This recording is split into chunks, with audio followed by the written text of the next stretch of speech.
Sa nagtatanong kung gaano kababa to or gaano ka lower tong motor natin. So ito na mga chong, reveal na natin, ipakita ko na sa inyo and watch and learn na lang mga chong.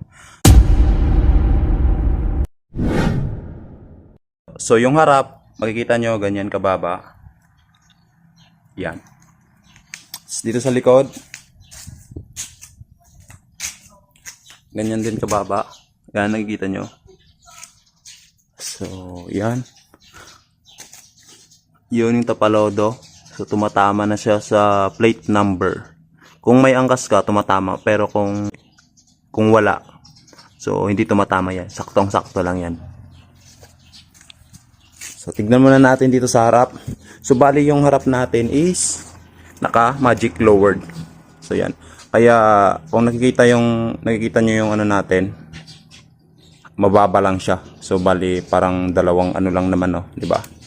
Kasi